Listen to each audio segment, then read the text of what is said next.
lot harder for him, and it was nice to kind of share the misery. Tom, so as Loki, you know. Oh my God, Tom, you totally have a shot with that girl. You totally have a shot with that girl. She just handed it to you.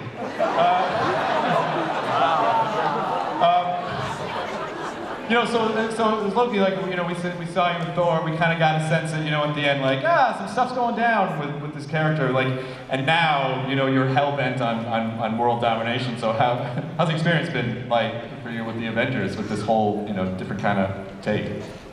Oh, that's a great question.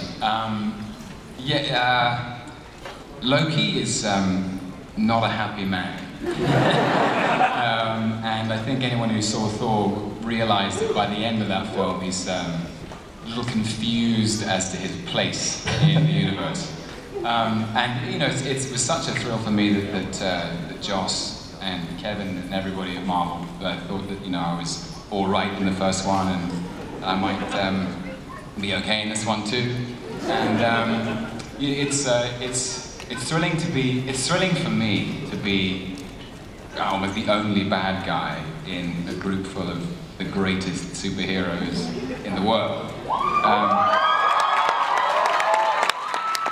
And then played by some of the greatest actors in the world sitting at this table with me. So yeah, I guess I can't say I ever got a day in jeans and a t-shirt.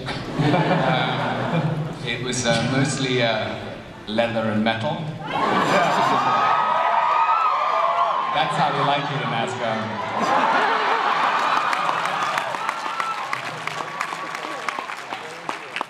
The heavier the better. No, it was really fun, and you know, my day begins with sort of getting strapped into Loki's buckles and belts and whistles, and getting the hair on and the helmet, and sort of preparing to make menace. Yeah. I mean, I love the idea that, you know, here's this character is a god, but still when it boils down to it, he's got daddy issues. Like, that's kind of Hey, listen, man, everybody's got daddy issues. It's part of growing up.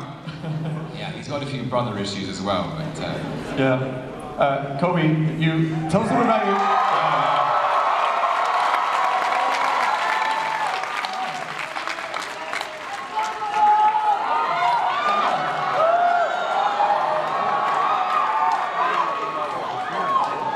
Is this your first con?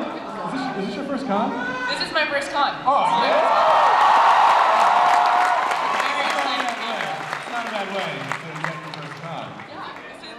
Best way to be introduced to Comic Con. Yeah. It's awesome. So tell us a little about what was I wearing? What was I wearing? Yes, what were you wearing? Well, you know, it's funny, I feel like I'm the first woman in a superhero movie that I feel had like the easiest costume. Yeah. Like compared to these guys. I had it pretty good, but I think that was the most interesting thing about taking on this movie was seeing how the costumes were developed. Like, they literally took conceptual drawings from the comic books and really just developed some of the most beautiful pieces. And it was really cool just being a part for like each intricate detail. Like, they really thought it through.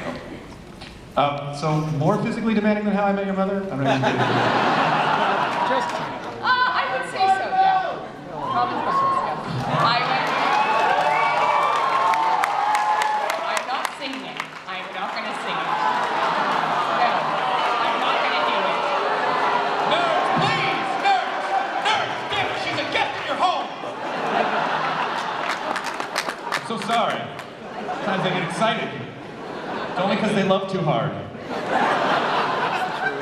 How was this experience for you, like going to a show and then coming into this insane franchise with these established characters and like this will be the biggest movie next year. Yeah, it was extremely intimidating. I was probably most excited to work with Joss because Joss Whedon, and he has been a friend of mine and is still a friend of mine.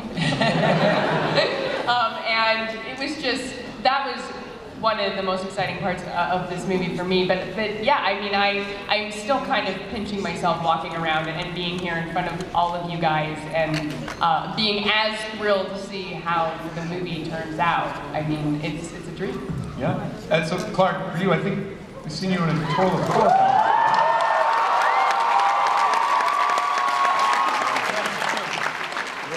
Did you know when you initially signed on, like, oh, I'll pop up a little bit, and then all of a sudden it's going to be largely about me? I'm not going to say that that never occurred to me, but it was only in my most demented driving to work fantasies to do one line in Iron Man 1. Yeah.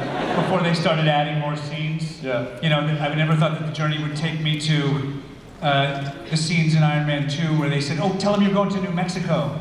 And then saying, why? And they're like, oh, you're in Thor.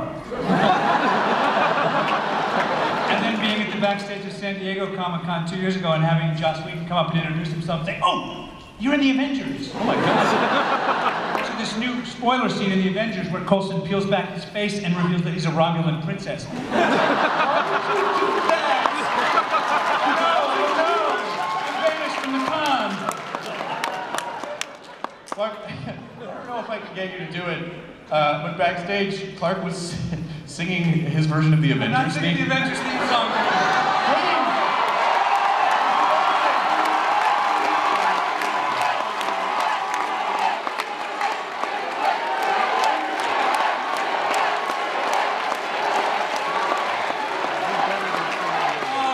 Somebody grab a blaster and put me out of my misery. Okay, you have to imagine Trent Reznor. I'll give you some new guitar. We were writing this backstage as a joke. Okay, you gotta picture like some really like thrashy, like very East Village Avenue D guitars. Dun, dun, dun, dun, dun, dun, dun, dun. We are called the Avengers. We're a dysfunctional family. We've got muscles that are bulky and we have a hulky.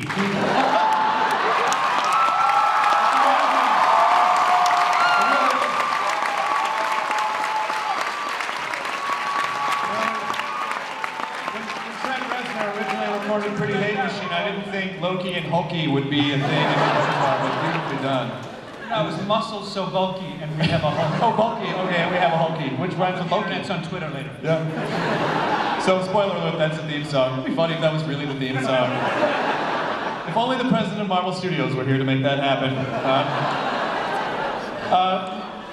Mark Ruffalo,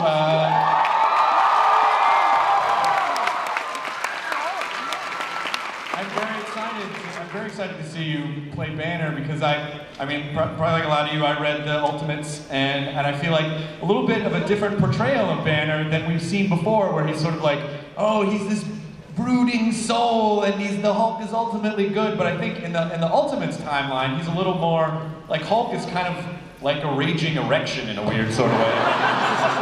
And Banner is a little more insecure and a little bit more like skittish, so how's the role been for you? I like the raging erection reference. I'm sorry to say that. I'm sorry, Disney. It's been it was an amazing journey, and I'm building this Bruce Banner off of some other really great Bruce Banners, starting back with Bill Bixby. Yep. And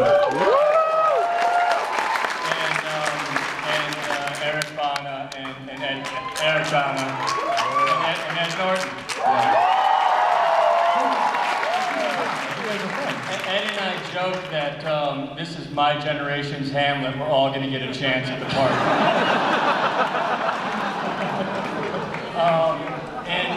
Yeah, I mean, this is going to be a more mature Banner who understands a little bit what he has under the hood, so to speak. Yeah.